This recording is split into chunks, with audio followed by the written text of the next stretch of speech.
Hello दोस्तों, नमस्कार। आपका अपने यूट्यूब चैनल एनडी कोचिंग पर बहुत बहुत स्वागत है। हम लोग करंट अफेयर्स में क्रॉनिकल समसामयिक मैगजीन को डिस्कस कर रहे हैं। आज उसी क्रम में एक नए वीडियो में हम लोग उसी में पर्यावरण पारिस्थितिकी टॉपिक को देखेंगे। तो चलिए सबसे पहले देखते हैं। पहला है नीलगिरी तहर के संरक्षण की परियोजना। तमिलनाडु में नीलगिरी तहर के संरक्षण की परियोजना यानी कि एक प्रोजेक्ट लाया गया है। कहाँ पर? तमिलनाडु में। और ये प्रोजेक्ट किससे संबंधित है? इसका नाम क्या है? नीलगिरी तहर। तो हम देखते हैं इसमें नीचे क्या लिखा गया है। नीलगिरी तहर है क्या?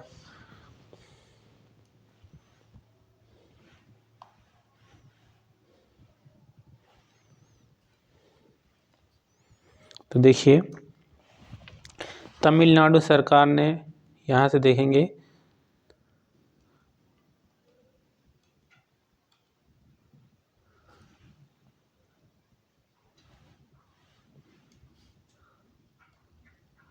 तमिलनाडु सरकार ने अपने राजकीय पशु नीलगिरी तहर, यानी कि यहाँ पर हमको ये जानना है कि तमिलनाडु राज्य का राजकीय पशु क्या है? तो नीलगिरी तहर। ठीक है, यहाँ पर इसको याद कर लेंगे क्योंकि ये जीएस के लिहाज से ये इम्पोर्टेंट भी है। नीलगिरी तहर क्या है?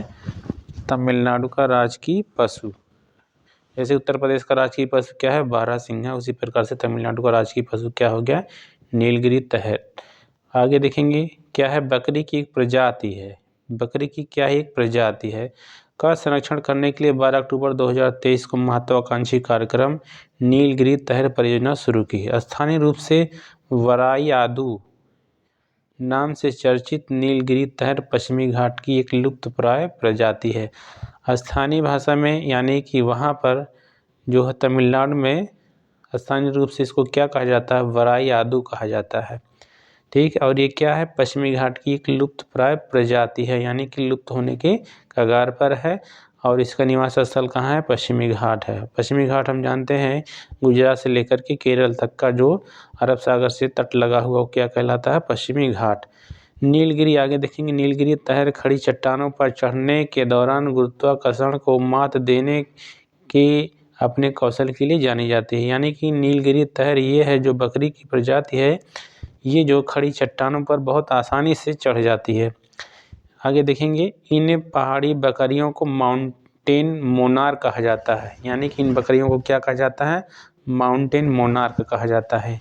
इस परियोजना का उद्देश्य पारिस्थितिकी के प्रति बेहतर समझ विकसित करना तथा नीलगिरी तहर का उसके ऐतिहासिक पर्यावासों का में पुनर्वास सुनिश्चित करना है। आगे देखेंगे क्या है?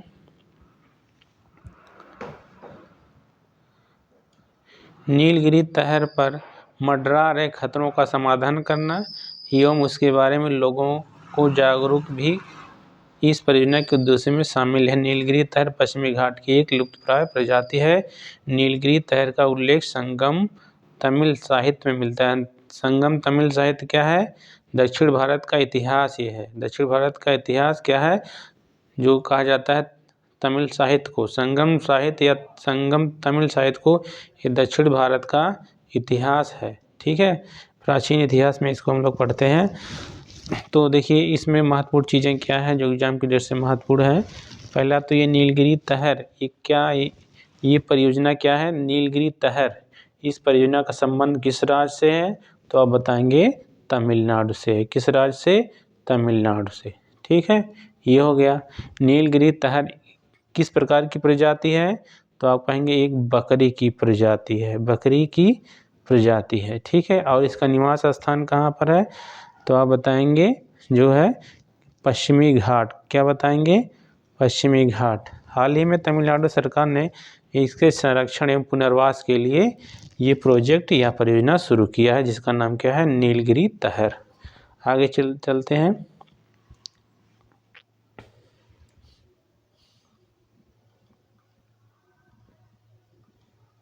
दूसरा देखिए, ग्रीन वार रूम कार्यक्रम। एक कार्यक्रम का नाम है, इस क्या है? Green war room. दिल्ली सरकार ने 3 अक्टूबर 2023 को ग्रीन वॉर रूम लॉन्च करके वायु प्रदूषण के खिलाफ लड़ाई में एक महत्वपूर्ण कदम उठाया है। तो ग्रीन वॉर रूम कार्यक्रम एक किस सरकार द्वारा या किस राज्य द्वारा शुरू किया गया है? तो दिल्ली द्वारा। ठीक है, दिल्ली सरकार द्वारा। यह एक कार्यक्रम है जो कि किससे संबंधित है? वायु प्रदूषण से संबंधित। वायु प्रदूषण को कम करने के लिए कार्यक्रम शुरू किया गया है। ठीक है, इसकी शुरुआत कब की गई? 2020 में की गई है। इसमें अत्याधुनिक वायु गुणवत्ता निगरानी उपकरण मौजूद है। इसमें वैज्ञानिकों तथा डेटा विश्लेषकों समेत विशेषज्ञों का दल काम करता है। वार रूम को ग्रीन दिल्ली ऐप नामक मोबाइल एप्लीकेशन के साथ सहजता से एकीकृत किया गया है। आगे देखेंगे।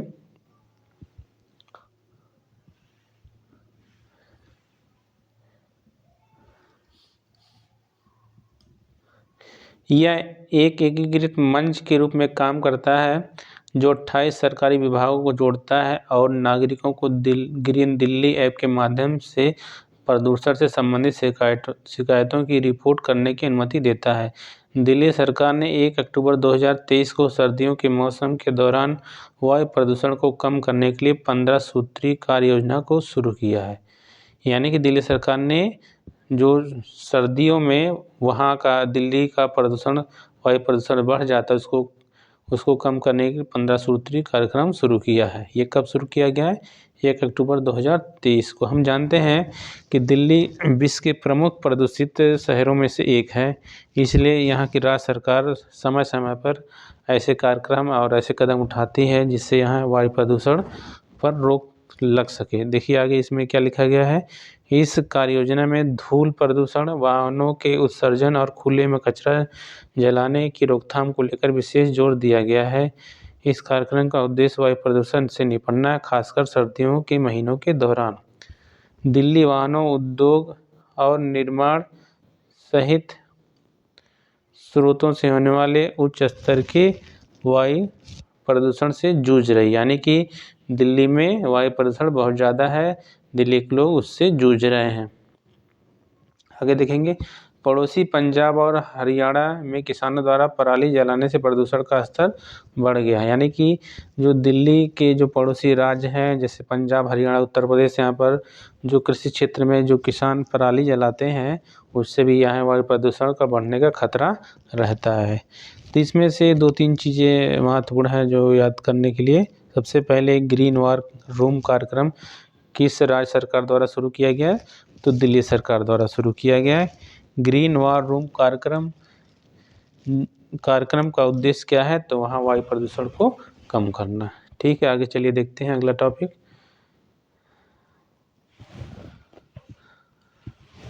भूजल की कमी के चरम बिंदु की ओर बढ़ रहा भारत। भूजल यानी कि जो है भूमिगत जल, पृथ्वी के नीचे यानी धरातल के नीचे जो जल है उसकी कमी हो रही है भारत में और इसकी चरम अवस्था तक भारत बढ़ रहा है, यानी कि पेयजल पर संकट आने वाला है। हाल ही में संयुक्त राष्ट्र संघ ने अपने इंटरकनेक्टेड डिजास्टर रिस्क रिपोर्ट 2023 में बताया कि भारत तेजी से भूजल की कमी के चरम बिंदु की ओर बढ़ रहा है। इंटरकनेक्टेड डिजास्टर रिस्क रिपोर्ट 2023 को संयुक्त राष्ट्र university institute for environment and human security ने तैयार किया। यानी कि ये जो है रिपोर्ट है किसने तैयार किया है? तो संयुक्त राष्ट्र university institute for environment and human security ने तैयार किया। रिपोर्ट के अनुसार भारत में सिंधु गंगा के मैदान के कुछ क्षेत्र पहले ही भूजल की कमी के खतरनाक बिंदु को पार कर चुके हैं। उत्तर पश्चिमी क्षेत्र में अगले वर्ष में भूजल की उपलब्धता का गंभीर संकट सामने आने की आशंका है। कुछ क्षेत्र पहले से ही इस चरम बिंदु को पार कर चुके हैं और वर्ष 2025 तक इसका असर भी दिखना शुरू हो जाएगा। संयुक्त राष्ट्र ने यह चेतावनी भी दी है कि जैसे जैसे पानी की कमी होगी उससे खाद्य उत्पादन बुरी तरह प्रभावित होगा।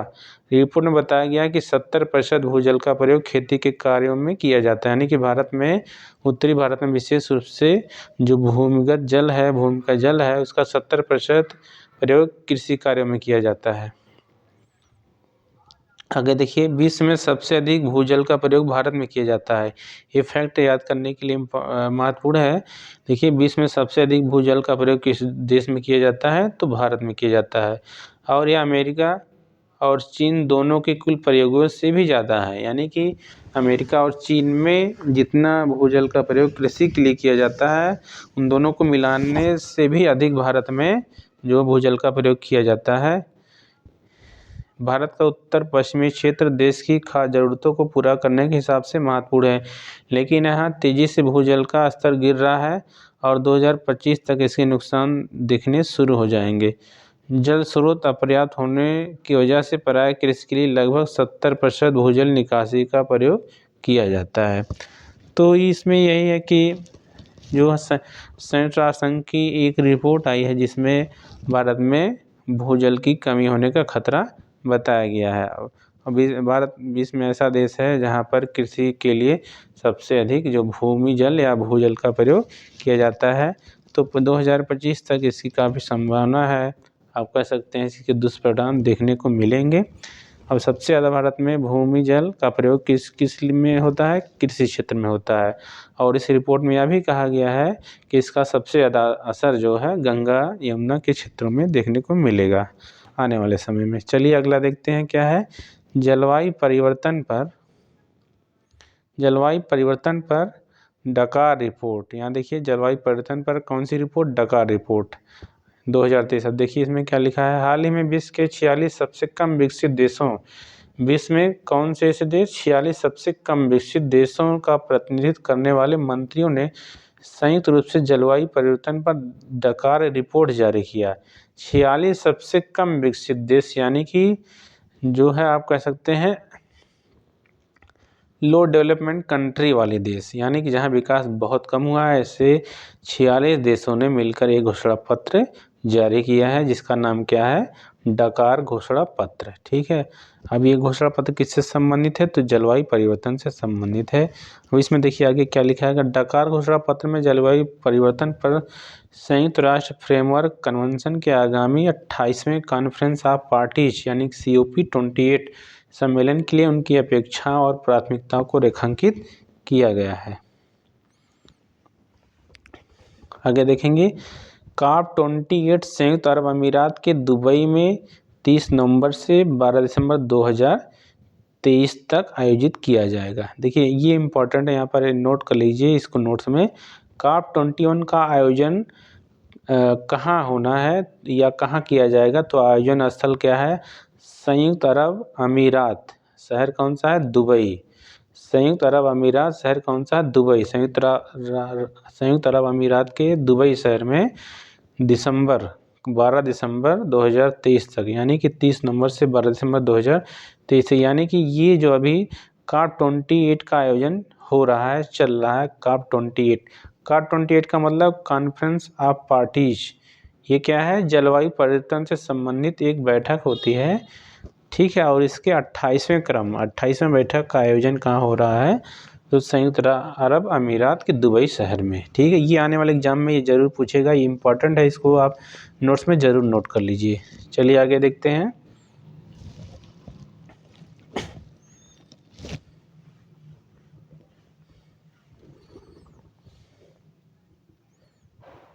यहाँ देखिए, डकार घोषणा पत्र उत्सर्जन में तत्काल वैश्विक कटौती, जलवायु वित्त में वृद्धि, नए हानि और क्षति कोष के मजबूत कार्यान्वयन और वैश्विक जलवायु कार्रवाई में अंतराल को संबोधित करने के लिए एक महत्वाकांक्षी ग्लोबल स्ट्रैटेजी की आवश्यकता पर जोर देता है। आगे देखिए, वैश्विक आबादी में LDC की हिस्सेदारी, यानी कि LDC का मतलब लो डेवलपमेंट कंट्री, यानी कि कम विकसित देश, यानी विश्व की जनसंख्या में, यहाँ देखिए इम्पोर्टेंट है, वैश्विक आबादी में, यानी कि विश्व की आबादी में लो डेवलपमेंट कंट्री, यानी कि कम विकसित देशों की हिस्सेदारी कितना है, 6% से अधिक है। उनकी जनसंख्या विश्व की कुल जनसंख्या का क्या है, 14% से भी अधिक है। इसके बावजूद जीवाश्म ईंधन और औद्योगिक प्रक्रियाओं से उत्सर्जन में उनका योगदान 1% है। यानी कि जो है उत्सर्जन, यानी कि आप कह सकते हैं औद्योगिक प्रक्रियाओं से उत्सर्जन में उनका है योगदान क्या है, बहुत कम। यानी कि ये इन देशों के द्वारा आबादी तो अधिक है, विश्व की आबादी का लगभग 14% है, लेकिन इनमें जो है अपशिष्ट है, जो जीवाश्म यानी कि ईंधनों के जो जलने से अवशिष्ट निकलता है ना, उसका कुल विश्व के अवशिष्ट का मात्र 1% है। यानी आप कह सकते हैं जो कार्बन उत्सर्जन होता है इन देशों के द्वारा लगभग 1% है, जबकि इनकी आबादी 14% से भी अधिक है। इसका मतलब है कि इन देशों के द्वारा जो है कार्बन उत्सर्जन बहुत कम किया जा रहा है। तो प्रदूषण के मामले में इन देशों का योगदान उतना नहीं है जितना विकसित देशों का योगदान है। तो ये देखिए, ये देश जलवायु परिवर्तन के लिए न्यूनतम ऐतिहासिक जिम्मेदारी निभाते हैं, फिर भी वे इसके प्रभाव को अनुकूलित करने में सबसे महत्वपूर्ण चुनौतियों का सामना करते हैं और जलवायु संकट से सबसे अधिक प्रभावित होते हैं। हालांकि ये जलवायु परिवर्तन के लिए ये देश अधिक उत्तरदायी नहीं होते हैं, लेकिन जलवायु परिवर्तन का सबसे अधिक प्रभाव इन्हीं देशों में देखा जाता है। यही कहने का मतलब है यहाँ पर। विकसित देशों में से सार्वजनिक अनुदान आधारित वित्त पोषण के माध्यम से 2025 तक अनुकूलन वित्त को दुगना करने के लिए एक स्पष्ट रोड मैप प्रस्तुत करने का आग्रह किया गया है। मंत्रियों ने जलवायु वित्त पर एक नए सामूहिक प्रमाणित लक्ष्य की मांग की है, जो वर्तमान $100 बिलियन की वार्षिक सीमा को पार कर जाए। घोषणा पत्र में 2024 तक UNFCCC के केंद्रीकृत कार्बन बाजार तंत्र के संचालन का आह्वान किया गया है। तो ये आप इसमें याद करना है कि डाकार घोषणा पत्र किससे संबंधित है, तो आप बताएंगे जलवायु परिवर्तन से संबंधित है। डाकार घोषणा पत्र किसके द्वारा जारी किया गया है, तो आप कहेंगे विश्व में 46 सबसे कम विकसित देशों द्वारा, यानी कि 46 LDC द्वारा जारी किया गया है। ये संयुक्त राष्ट्र संघ के तत्वावधान में जारी किया गया है। और ये घोषणा पत्र किससे संबंधित है, तो जलवायु परिवर्तन से संबंधित है। और 2-3 बातें, जैसे LDC का जनसंख्या विश्व की कुल जनसंख्या का कितना है, यानी कि 46 कम विकसित देशों की जनसंख्या विश्व की जनसंख्या का कितना है, जो है 14%, जबकि कार्बन उत्सर्जन इनका कुल विश्व के कुल कार्बन उत्सर्जन का मात्र 1% है। तो चलिए आगे देखते हैं क्या है। केरल के कन्नूर में बर्फ वेस्टेड सैंड पाइपर, ये महत्वपूर्ण चूंकि भारत से संबंधित है, इसलिए इसको अच्छे से पढ़िएगा। केरल के कन्नूर, यानी केरल का एक जिला है कन्नूर, उसमें क्या है, वहाँ पर बर्फ वेस्टेड सैंड पाइपर, ये एक प्रकार का दुर्लभ पक्षी है। देखिए यहाँ नीचे लिखा गया है बर्फ वेस्टेड सैंड पाइपर क्या है, एक दुर्लभ पक्षी है। यहाँ पर देखिए लिखा हुआ आर्कटिक टुंड्रा का एक दुर्लभ पक्षी जिसका नाम क्या है, बर्फ वेस्टेड सैंड पाइपर, केरल के कन्नूर में देखा गया है। तो पूछ सकता है कि हाल ही में जो आर्कटिक टुंड्रा, यहाँ पर देख लीजिए आर्कटिक टुंड्रा क्या है। देखिए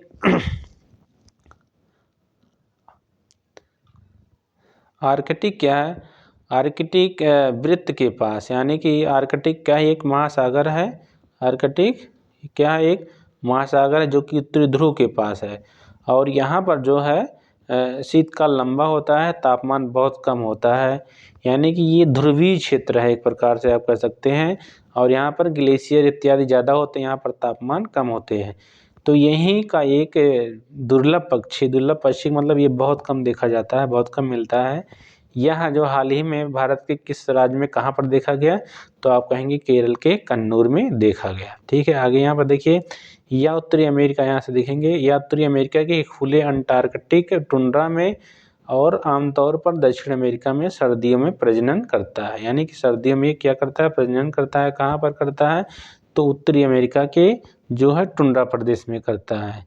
यह मुख्य रूप से उत्तरी मध्य अमेरिका से होकर प्रवास करता है। उत्तरी मध्य अमेरिका यानी कि मैक्सिको वाला जो क्षेत्र है, जो आप कैरिबियाई सागर से ऊपर आप देखते हैं विश्व के मैप पर, वहाँ यह प्रवास करता है। यह मुख्य रूप से उत्तरी अमेरिका से होकर प्रवास करता है। नर बफ ब्रेस्टेड सैंडपाइपर समूह में एकत्रित होते हैं, यानी कि ये जो नर है जो समूहों में रहते हैं, ग्रुप में रहते हैं। यह एक लंबी दूरी का प्रवासी पक्षी है। प्रवासी पक्षी का मतलब जैसे विश्व के किसी को स्थान से दूसरे स्थान पर जाकर कुछ समय के लिए जो पक्षी रहते हैं उनको कहा जाता है प्रवासी पक्षी, और कुछ समय बाद, कुछ महीने बाद या कुछ दिनों बाद वो पुनः अपने मूल स्थान पर लौट जाते हैं। ऐसे पक्षियों को क्या कहा जाता है? प्रवासी पक्षी कहा जाता है। तो प्रवासी पक्षी विश्व के अन्य स्थानों से भी भारत में समय समय पर आते हैं, तो उन्हीं में से एक ये जो है आप चर्चा का विषय बना हुआ है। यह एक लंबी दूरी का प्रवासी पक्षी है और जो उच्च आर्कटिक शुष्क टुंड्रा घोंसले के मैदानों को छोड़कर ब्राज़ील, अर्जेंटीना, उरुग्वे और पैराग्वे के घास के मैदानों में सर्दियों के लिए हजारों मील की दूरी पर प्रवास करता है। ये जो देश है ना, दक्षिण अमेरिकी देश हैं जैसे ब्राज़ील, अर्जेंटीना, उरुग्वे, पैराग्वे, यहाँ पर प्रवास करता है सर्दियों में। तो ऐसी घटना देखी गई कि ये पक्षी जो दुर्लभ पक्षी है, ये भारत में भी हाल ही में देखा गया था। ठीक है, बस यही है। इसमें 2-3 प्रश्न बनेंगे, जैसे इस पक्षी का नाम पूछ सकते हैं, और ये भारत के किस राज्य में देखा गया, ये पूछा जा सकता है। चलिए आगे देखते हैं। इसका मूल स्थान भी पूछ सकते हैं, इस पक्षी का कहाँ है। देखिए, पश्चिम हिमालय में एक दुर्लभ प्रजाति पेंट बस स्विफ्ट बटरफ्लाई, यानी कि एक दुर्लभ प्रजाति किसकी? तितली की एक दुर्लभ प्रजाति, उसका नाम क्या है? पेंट बस स्विफ्ट, ये देखी गई। हाल ही में हिमाचल प्रदेश के चंबा जिले में, यानी कि हिमाचल प्रदेश राज्य में जो जिला कौन सा? चंबा में एक दुर्लभ प्रजाति पेंट ब्रश स्विफ्ट बटरफ्लाई की तस्वीर पहली बार ली गई, यानी कि इस तितली की तस्वीर पहली बार ली गई, यानी कि ये पहली बार देखा गया। हिमाचल प्रदेश लगभग 430 तितली प्रजातियों का घर है, जो भारत में पाई जाने वाली कुल तितली प्रजातियों का 25%। संभवतः हिमाचल प्रदेश वह राज्य है जहाँ पर सबसे अधिक संख्या में भारत में तितली पाई जाती है। भारत का और कौन सा राज्य है जहाँ पर सबसे अधिक संख्या में क्या तितली पाई जाती है? तो आप क्या कहेंगे? हिमाचल प्रदेश। शायद ऐसा, ये इस बात से यही लग रहा है कि ये ऐसा फैक्ट हो सकता है।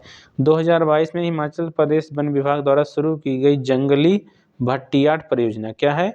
जंगली भट्टियाट परियोजना 2022 में हिमाचल प्रदेश द्वारा शुरू की जंगली भट्टियाट परियोजना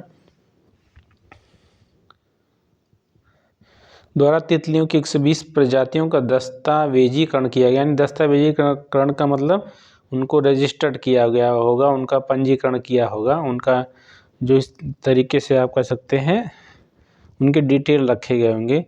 पेंट ब्रश स्विफ्ट आमतौर पर पूर्वोत्तर, मध्य और दक्षिण भारत में पाई जाती है। ये प्रजाति कहाँ पाई जाती है तितली की? तो पूर्वोत्तर भारत, मध्य भारत और दक्षिण भारत में। ऊपरी अग्र पंख कोशिका में 2 अलग अलग धब्बे इसे निकट संबद्ध प्रजातियों से अलग करते हैं। यानी कि ये जो प्रजाति है तितली की ना, ये अन्य प्रजातियों से किस प्रकार अलग है? तो 2 अलग अलग धब्बे जो होते हैं निकट, इससे ये अलग होती है। यहाँ पर देखिए लिखा है पेंट ब्रश स्विफ्ट हेस्पेरिडे परिवार की एक तितली प्रजाति है। तो ये तितली का नाम पूछ सकता है। तो ये हाल ही में तितली भारत के किस राज्य में देखी गई? तो या तस्वीर ली गई, तो आप कहेंगे हिमाचल प्रदेश में। और जिला कौन सा? चंबा जिला। और किस परियोजना, हिमाचल प्रदेश विभाग द्वारा किस परियोजना के तहत जो है 120 प्रजातियों का दस्तावेजीकरण किया गया? तो आप क्या बताएंगे? भट्टियाट परियोजना। अब आगे चलिए देखते हैं।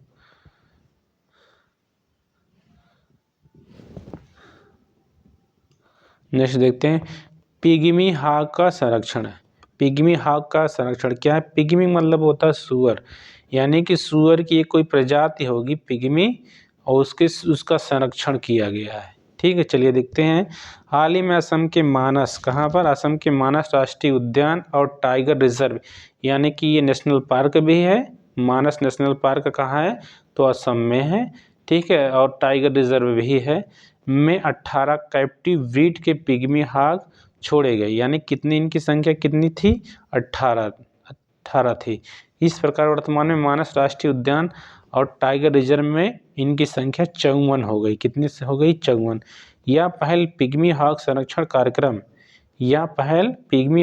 कार्यक्रम PHCP के तहत की गई, जिसका लक्ष्य 2025 तक मानस राष्ट्रीय उद्यान और टाइगर रिजर्व में इनकी संख्या को 60 करना है। ठीक है, तो ये देखिए ये कार्यक्रम चलाया जा रहा है असम में, और इसका उद्देश्य क्या है कि वहाँ पर जो मानस राष्ट्रीय उद्यान है ना, उसमें जो है पिग्मी हॉग यानी कि ये सूअर की एक प्रजाति है, इनकी संख्या को बढ़ाकर 60 कर दिया जाए। कब तक कर दिया जाए? 2025 तक। तो ये याद रखेंगे डेट, 2025 तक पिग्मी हॉग प्रजाति की सूअर की संख्या बढ़ाकर कितना करना है? 60 करना है।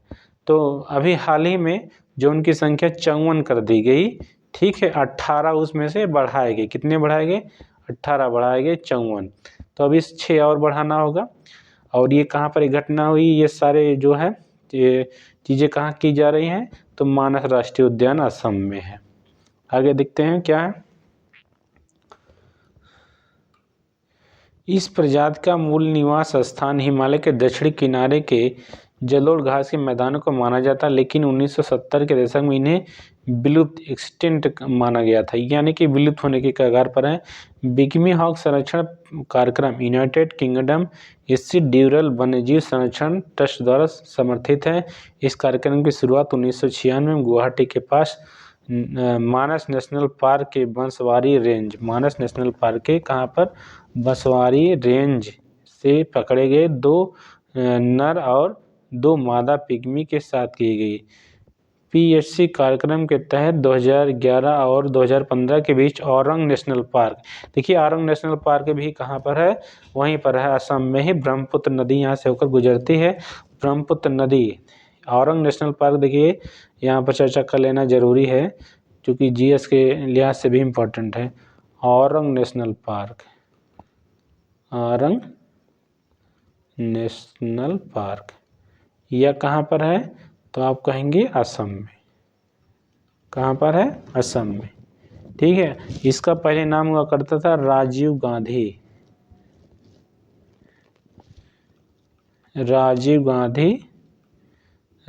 गांधी नेशनल पार्क पहले ये नाम था, लेकिन बाद में इसको कर दिया गया औरंग नेशनल पार्क कर दिया गया, क्योंकि औरंग जो शब्द है ना, यहाँ का स्थानीय संस्कृत से संबंधित है, यानी कि जो असम की संस्कृत है उससे से रिलेट है, इसलिए जो है औरंग शब्द फिर से कर दिया गया।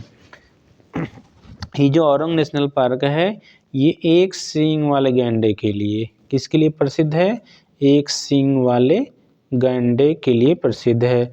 और गैंडे के अलावा यहाँ पर जो बंगाल टाइगर भी पाए जाते हैं। क्या पाए जाते हैं? बंगाल टाइगर भी पाए जाते हैं। वर्तमान में भारत में जो है नेशनल पार्क, यानी कि नेशनल पार्क की कुल संख्या कितनी हो गई है? 106 राष्ट्रीय उद्यान हो गए भारत में।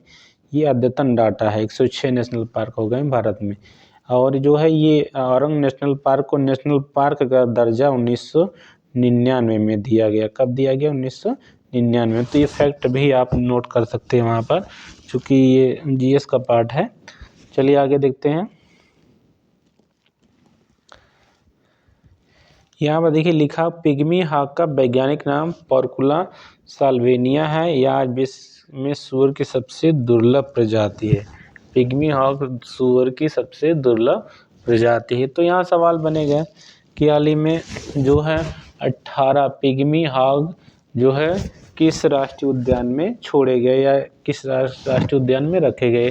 तो आप बताएंगे जो है मानस राष्ट्रीय उद्यान का। क्या बताएंगे? मानस राष्ट्रीय उद्यान। और इनकी संख्या बढ़ाकर 60 करने का उद्देश्य रखा गया। कब तक? 2024 तक रखा गया है। और इसके बाद ये जो है संदर्भ आया है इसका औरंग नेशनल पार्क, उसको भी यहाँ पर याद कर लेंगे। आगे देखते क्या है।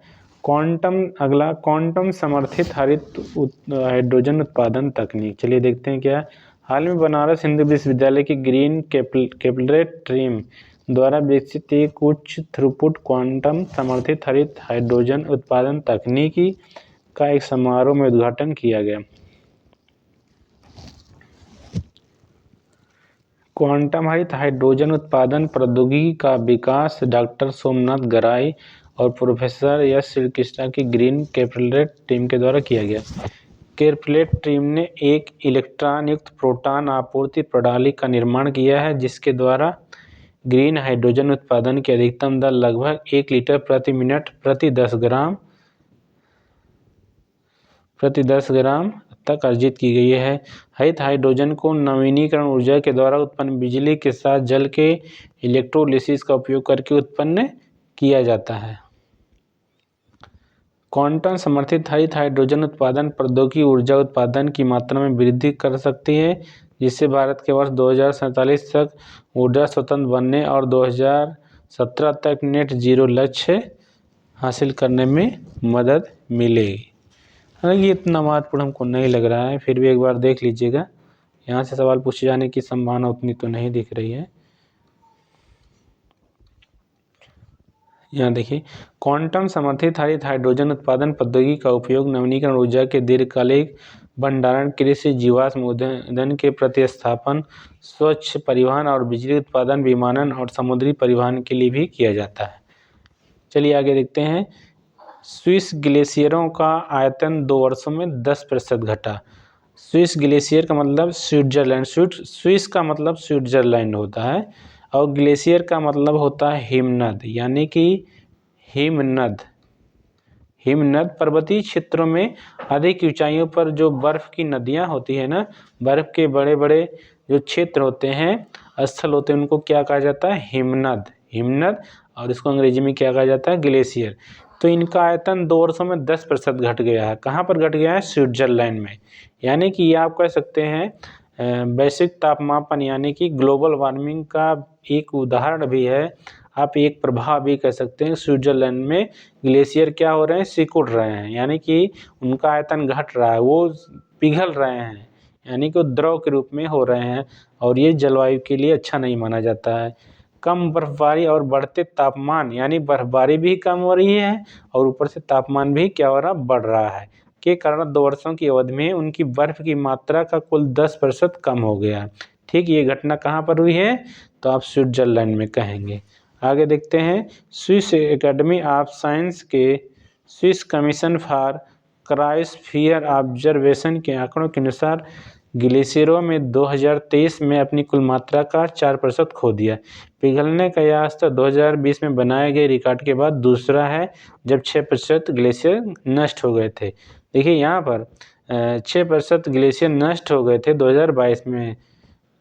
आगे देखते हैं। इस 2 वर्ष की अवधि में स्विस ग्लेशियरों में उतनी ही बर्फ गिरी है जितनी 1960 से 1990 के बीच 3 दशकों में गिरी थी। इन 2 चरम वर्षों के परिणाम गंभीर रहे, यानी कि 2022 और 2023 के जो परिणाम है वो गंभीर रहे।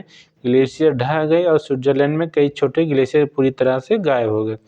यह संकट उच्च ऊंचाई वाले क्षेत्रों तक फैला, यानी कि अधिक ऊंचाई वाले क्षेत्रों तक भी फैला है। तब तो यह और भी गंभीर समस्या है, जहां आमतौर पर ऐसी नाटकीय गिरावट का अनुभव नहीं होता है, यानी कि वहां पर जो है ग्लेशियर नहीं पिघलते हैं, फिर भी अधिक ऊंचाई पर ग्लेशियर पिघलते हैं। तो यानी कि ये पर्यावरण और जलवायु के लिए अच्छा संकेत नहीं है। इस ग्लेशियर संकट का मूल कारण सर्दियों में बेहद कम बर्फबारी को माना जा रहा है, यानी कि बर्फबारी भी कम है, खासकर फरवरी की दूसरी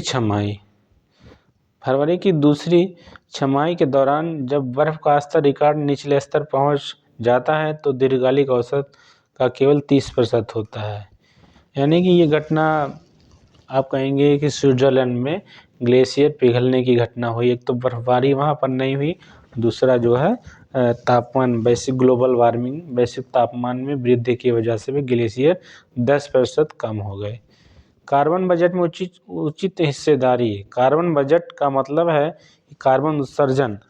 ब्रिटेन के लीड्स विश्वविद्यालय और स्पेन के बार्सिलोना विश्वविद्यालय, कौन से 2 विश्वविद्यालय हैं? लीड्स विश्वविद्यालय ब्रिटेन और स्पेन के बार्सिलोना विश्वविद्यालय के शोधकर्ताओं के द्वारा किए गए एक अध्ययन के अनुसार विश्व के कुछ विकसित देशों को 2022 के स्तर तक के कार्बन उत्सर्जन को 95% तक कम करने में 200 साल से अधिक का समय लग सकता है। यानी कि 2022 में विकसित देशों में जो कार्बन उत्सर्जन का स्तर है ना, अगर उसको 95% कम करना है तो इनको कम करने में 200 साल लग जाएंगे। बहुत लंबा समय लग जाएगा इनको कम करने में। यानी कि कार्बन उत्सर्जन को अगर इन विकसित देशों को 95% कम करना है तो जिस स्पीड से ये लोग कम कर रहे हैं ना, ये 200 साल लग सकते हैं। इन विकसित देशों में Austria, Belgium, Canada, Denmark, France, Germany, Luxembourg, Netherlands, Sweden और यूनाइटेड किंगडम जैसे देश शामिल। यानी कि ये देश ऐसे देश हैं ना जो यूरोप के विकसित देश हैं। इस अध्ययन से संबंधित निष्कर्ष हाल ही में the Lancet planetary health journal में प्रकाशित किए गए। ये आंकड़े कब प्रकाशित किए गए? हेल्थ जर्नल में। इसमें इस तथ्य पर प्रकाश डाला गया है कि यदि इन देशों द्वारा कार्बन उत्सर्जन का स्तर जारी रहता है, इनका कार्बन उत्सर्जन का स्तर जारी रहता है, तो इन देशों द्वारा कार्बन बजट में उचित हिस्सेदारी से 27 गुना अधिक उत्सर्जन किया जाएगा।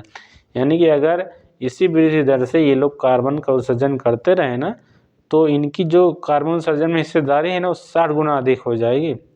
कार्बन बजट में उचित हिस्सा कार्बन डाइऑक्साइड उत्सर्जन की वह मात्रा है जो 1.5 डिग्री सेल्सियस से नीचे तापमान रहने की 50% संभावना के लिए उत्सर्जित किया जाता है। वैज्ञानिकों ने चेतावनी दी है कि हरित विकास तभी हो सकता है जब पेरिस एक प्रकार का जलवायु समझौता था के अनुरूप उत्सर्जन को कम किया जाए। पेरिस समझौता जलवायु परिवर्तन पर कानूनी रूप से बाध्यकारी अंतर्राष्ट्रीय संधि है। यह नवंबर 2016 में लागू हुआ था।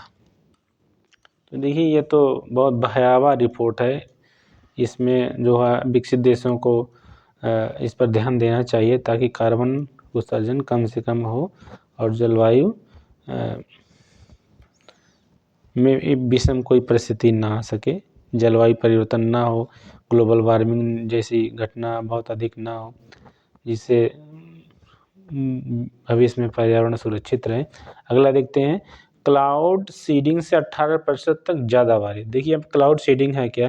क्लाउड सीडिंग एक प्रक्रिया है ना। क्लाउड सीडिंग क्या एक प्रक्रिया है, या आप कह सकते हैं ये वर्षा कराने की एक कृत्रिम प्रक्रिया है।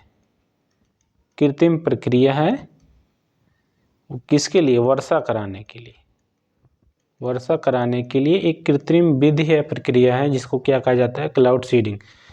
क्लाउड सीडिंग से इस प्रक्रिया से 18% तक ज़्यादा बारिश की गई। देखिए, अब देखते हैं, पुणे स्थित भारतीय उष्णकटिबंधीय मौसम विज्ञान संस्थान। देखिए, यहाँ पर इसको भी नोट कर लेंगे। पूछता है कि कुछ भारत के महत्वपूर्ण जो संस्थान है वो कहाँ पर स्थित है, तो यहाँ पर देखिए एक चीज़ आपको मिला है, भारतीय उष्णकटिबंधीय मौसम विज्ञान संस्थान। ये कहाँ पर है? तो पुणे है, पुणे में, यानी कि पूना में, महाराष्ट्र में के वैज्ञानिकों द्वारा किए गए एक अध्ययन के अनुसार महाराष्ट्र के सोलापुर क्षेत्र में क्लाउड सीडिंग प्रयोग के परिणामस्वरूप सामान्य परिस्थितियों की तुलना में 18% अधिक वर्षा दर्ज की गई। यह अध्ययन हाल ही में अमेरिकी मौसम विज्ञान सोसाइटी बुलेटिन BAM में प्रकाशित किया गया। पुणे के भारतीय उष्णकटिबंधीय मौसम विज्ञान संस्थान और अन्य संस्थान के वैज्ञानिकों ने पाया कि सोलापुर कहाँ? महाराष्ट्र में। सोलापुर महाराष्ट्र के 100 वर्ग किलोमीटर के इलाके में हाइग्रोस्कोपिक क्लाउड सीडिंग ने बारिश को बढ़ा दिया। हाइग्रोस्कोपिक सीडिंग उस ऊंचाई पर स्थित बादलों में की जाती है जिस ऊंचाई पर तापमान 0 डिग्री सेल्सियस से ज़्यादा होता है।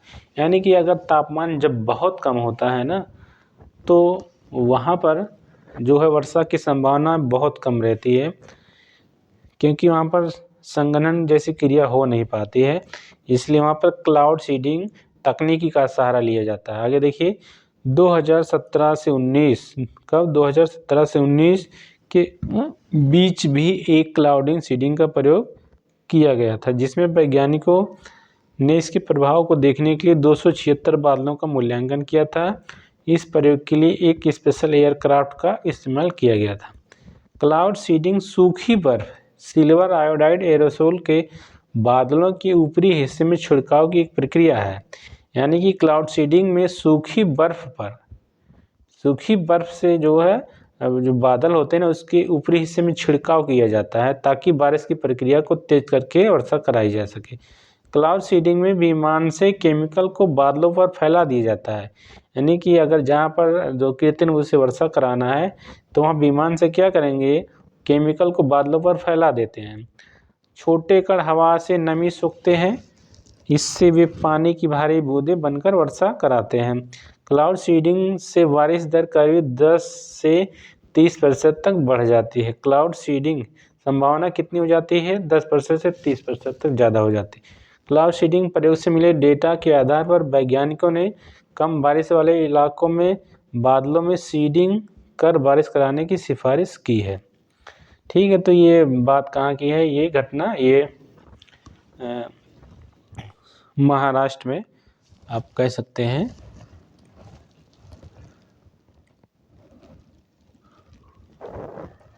सोलापुर में। महाराष्ट्र में कौन सा है? ये राज्य है सोलापुर में। अगला देखिए, अपशिष्ट रोकथाम एवं खाद्य अपव्यय पर अंतर्राष्ट्रीय कार्यशाला। अपशिष्ट रोकने के लिए और खाद्य अपव्यय मतलब कि फूड भोजन का जो अपव्यय होता है, जो नुकसान होता है ना, उस पर एक अंतर्राष्ट्रीय कार्यशाला यानी कि वर्कशॉप का आयोजन किया गया। तो चलिए देखते हैं यहाँ पर क्या है। भारतीय कृषि अनुसंधान